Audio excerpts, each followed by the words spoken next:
Assalamu alaikum students. My name is Muzammil Iqbal and our class is 7th. Our subject is General Science. Today the date is 23rd April 2020. Today we are going to start chapter number 4, unit number 4, and the name is Environment and Feeding Relationship. What is the meaning of environment and feeding relationship?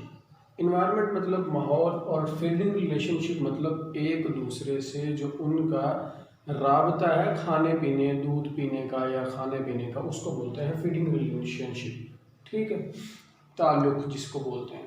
आज हम पढ़ेंगे today we are going to discuss ecosystem and also the parts of ecosystem. Objective, what is ecosystem and habitat. आज हम ecosystem और habitat दोनों को पढ़ेंगे। First of all we are going to discuss ecosystem. Define ecosystem. Ecosystem हमने कहा कि हमारा ये जो चैप्टर है ना, इसके अंदर हमने पढ़ना ही माहौल को है और माहौल में रहने वाले जितने भी ऑर्गेनिजम्स वगैरह हैं उनका आपस में जो ताल्लुक बनता है इसको पढ़ेंगे। तो हमारा जो यूनिट है वो स्टार्ट हो रहा है इकोसिस्टम से। व्हाट इज इकोसिस्टम या define ecosystem? A system formed by the interaction of living organisms and non living organisms in an environment is called an ecosystem. A system formed by, एक system जो कि बनता है by the interaction of living and non living organism, जो कि बनता है, interaction का मतलब ताल्लुक जानदारों में और बेजान में। एक ऐसा सिस्टम जो कि बनता है जानदारों में और बेजानों में ताल्लुक से, उसको बोलते हैं इकोसिस्टम। मिसाल के तौर पर हम कहाँ पे रहते हैं? हम इस माहौल में रहते हैं ना, मतलब ये हमारा जो एनवायरनमेंट है, ये जो हमारा क्लासरूम है, ये हमारी जो जगह है, यहाँ पर हमारे इर्द गिर्द कितनी चीज़ें हैं, बेजान भी हैं जानदार भी हैं। ठीक है, तो ये जो हमारा इसके साथ व्हाइट बोर्ड के साथ ताल्लुक है, हमारा इंटरेक्शन है चीज़ों के साथ, लिविंग ऑर्गेनिज्म के साथ भी है और नॉन लिविंग ऑर्गेनिजम्स के साथ भी है। तो इस तरह से जो रोनुमा पाता है, जो फॉर्म्ड होता है, जो चीज़ बनती है, यानी जहाँ पर हम रहते हैं मिलजुल कर, हमारा किसी से कोई राबता पड़ता है, किसी से कुछ राबता पड़ता है, किसी से हम दूध लेते हैं, किसी से हम यानी खाने की चीज़ें लेते हैं, सब्जी वगैरह, तो प्लांट्स से हमारा राब्ता पड़ता है। उसके अलावा गोश्त के लिए हम जानवरों का सहारा लेते हैं। ये इस सारे निज़ाम को नाम दिया जाता है इकोसिस्टम। ठीक है, तो पार्ट्स ऑफ इकोसिस्टम लिविंग और बायोटिक एंड नॉन लिविंग और एबायोटिक, यानी इकोसिस्टम के दो पार्ट्स हैं। कौन कौन से? एक तो है लिविंग यानी बायोटिक, जिसके अंदर सिर्फ जानदार आएंगे, और दूसरा है नॉन लिविंग और एबायोटिक, जिसके अंदर सिर्फ बेजान आएंगे। ये दो पार्ट्स हैं इकोसिस्टम के। अगर मैं आपको जानदारों के बारे में बताना चाहूँ, यानी लिविंग और बायोटिक वाले में कौन कौन सी चीज़ें आएंगी, जानदार चीज़ें कौन कौन सी हैं? All plants and all animals, सारे के सारे जानवर और सारे के सारे पौधे, which are belong to the, कौन सा part? Which are belong to the part of living और बायोटिक। ठीक है, and the next one is, ये नॉन लिविंग और एबायोटिक में कौन कौन से आएंगे, यानी कि कौन सी चीज़ है जो बेजान है? बच्चे सन है हमारा, उसके साथ ताल्लुक है ना, इंटरेक्शन है। सन है, सॉइल ज़मीन है, वाटर है, एयर है, these all are non living things. तो ये वाली जो चीज़ें हैं नॉन लिविंग या एबायोटिक में आएंगी। उसके बाद क्या है? उसके बाद है बच्चों डिफाइन पॉपुलेशन। पॉपुलेशन क्या होती है? पॉपुलेशन आपको पता है हमारे मुल्क की पॉपुलेशन काफ़ी ज़्यादा है। पॉपुलेशन याद रखिएगा, पहले आपको वैसे समझाएंगे फिर डेफिनेशन की तरफ जाएंगे। पॉपुलेशन का मतलब होता है एक ख़ास नस्ल को, यानी एक ख़ास कह लें, आपके ख़ास नस्ल कह लें, उसको लिया जाए और उसकी यानी गिनती कर ली जाए, उसकी काउंटिंग कर ली जाए कि उसकी तादाद कितनी है, उसको बोलते हैं population. Organisms of the same kind, नस्ल एक होनी चाहिए यानी सेम काइंड की होनी चाहिए। अगर इंसानों की पॉपुलेशन के बारे में बात हो रही है तो इंसान ही होंगे, ठीक है। अगर यानी इसी तरह पॉपुलेशन ऑफ पांडा कह लें तो सिर्फ उसमें पांडा ही आएंगे। तो पॉपुलेशन का मतलब होता है एक ख़ास किस्म के लोगों की, एक ख़ास किस्म के जानवर की, एक ख़ास किस्म के पौधे की पॉपुलेशन, मतलब काउंटिंग के बारे में बात हो रही है। organisms of the same kind living and reproducing in particular area, यानी हम यहाँ पर रहते हैं, हम रिप्रोड्यूस भी होते हैं, हम यानी इंसानों के बच्चे भी होते हैं, तो हम एक जगह पे रह रहे हैं। अगर आप पॉपुलेशन की एग्जांपल लेना चाहें तो आप यूँ ले सकते हैं कि पॉपुलेशन ऑफ हाँ जी, population of Lahore city is around about, I think it has 1.2 crore, I think so. मतलब मेरा ख्याल है उसकी लाहौर की जो पॉपुलेशन है वो 2 करोड़ के करीब है, 1.2 तो नहीं, 2 करोड़, ठीक है। तो ये पॉपुलेशन की बात हो रही है, इंसानों की पॉपुलेशन के बारे में बात हो रही है। Organisms of the same kind, एक जैसी किस्म के, एक जैसी नस्ल के ऑर्गेनिज्म लिविंग रह रहे हो एंड रिप्रोड्यूसिंग, और नए नस्ल बढ़ा रहे हो, पैदा कर रहे हो इन पार्टिकुलर एरिया, एक खास जगह पे, ठीक है, उसको बोलते हैं population. Define community all the populations of different kinds of organisms living together. Community क्या कहते हैं बच्चों, मैं आपको बताता हूँ कम्युनिटी किसे कहते हैं। एक गांव को ले आए, उसको एक कम्युनिटी अपने जहन में इमेजिन कर लें कि वो एक कम्युनिटी है। अब उस कम्युनिटी के अंदर गांव में क्या होता है बच्चों, इंसान भी होते हैं, उनके जानवर यानी भैंस भी होती, भैंसें भी होती हैं उनके पास, बकरियां भी होती हैं उनके पास आई थिंक गधा घोड़ा वगैरह भी होता है उनके पास, कुत्ते भी उन्होंने रखे होते हैं, ठीक है। तो वो कह रहा है ऑल द पॉपुलेशंस, मसलन इंसान भी आ गए और इंसानों वाली एक नस्ल हो गई, उसके बाद उसमें क्या आ गया, यानी आप कह लें भेड़ें आ गई, तो वो भी आ गई, डिफरेंट काइंड्स आती जा रही हैं, भैंसें आ गई, उसके बाद घोड़े आ गए। ये डिफरेंट काइंड्स ऑफ ऑर्गेनिजम्स हैं, डिफरेंट काइंड्स है ना, मसलन हमारी और किस्म है तो घोड़े की और किस्म है ना। तो ये डिफरेंट काइंड्स जब एक ही जगह पे रहती है ना, आप गांव को ले लें, जैसे गांव में एक ही जगह पे ये डिफरेंट काइंड्स रह रही होती हैं। लिविंग टुगेदर का मतलब होता है एक ही जगह पर रहना, इन एन एरिया। उस गांव को एक कम्युनिटी हम बोल सकते हैं जहां पर इस तरह से रह रहे होते हैं, ठीक है, तो उसको हम कम्युनिटी बोलते हैं।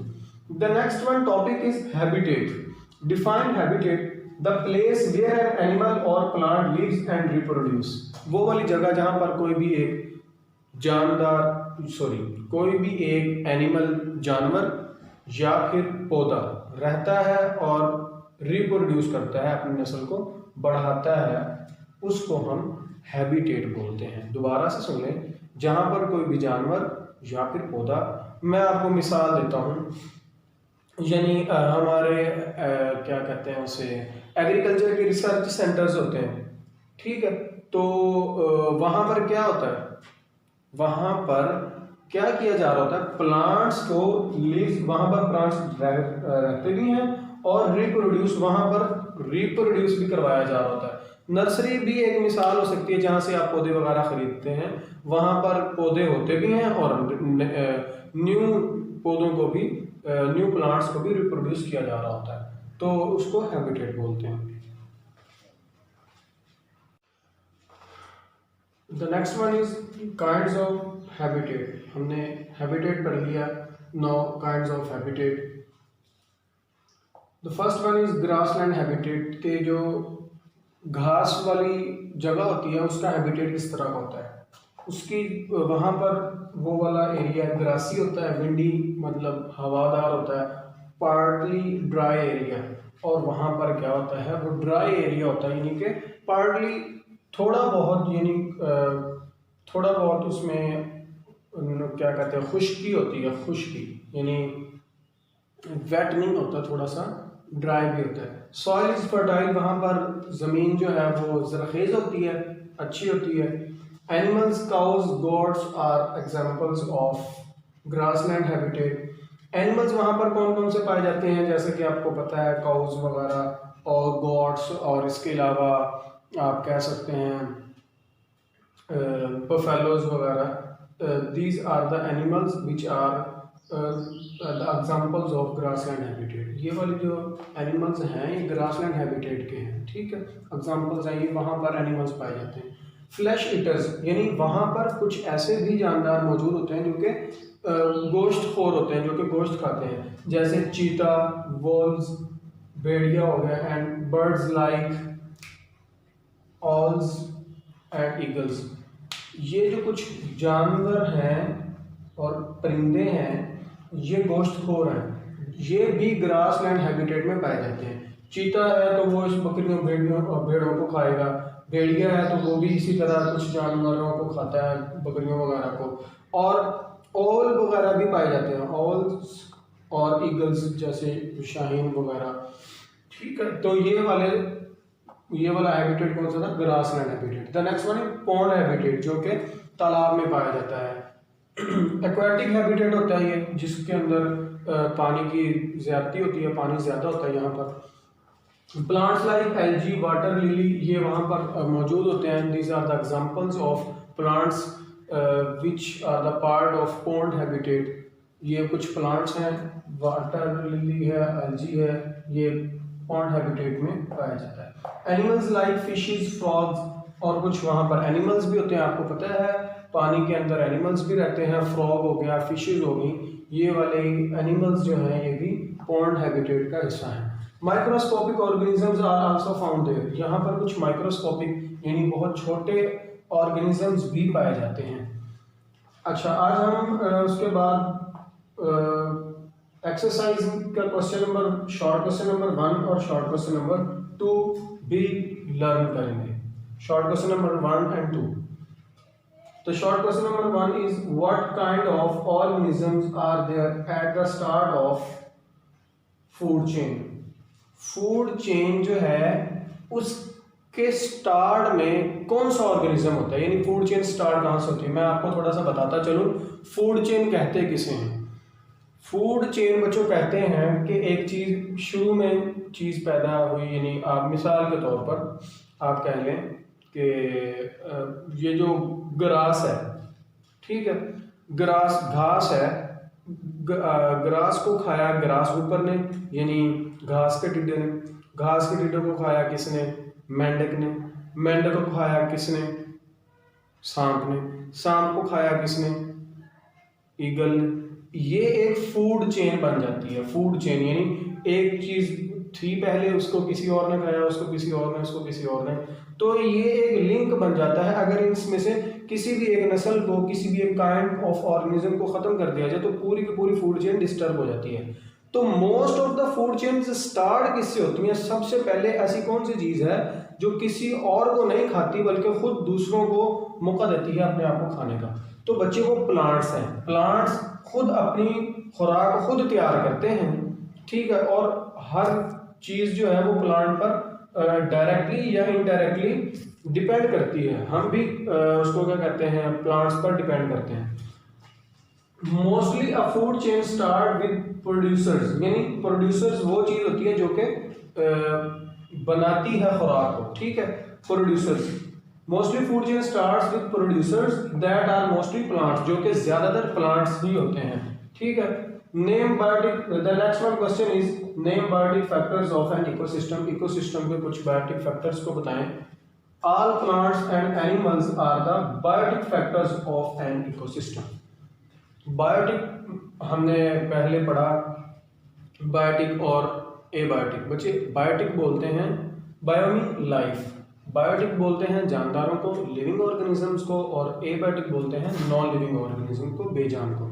तो यहाँ पर बायोटिक फैक्टर्स को पूछा गया था इकोसिस्टम के, तो इकोसिस्टम के दो पार्ट्स थे, तो उसमें से बायोटिक को पूछा गया। All plants and animals are the biotic, मतलब ये जानदार है।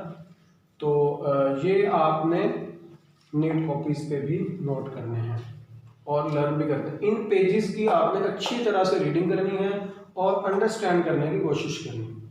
थैंक यू, अल्लाह हाफिज़, दुआ में याद रखिएगा।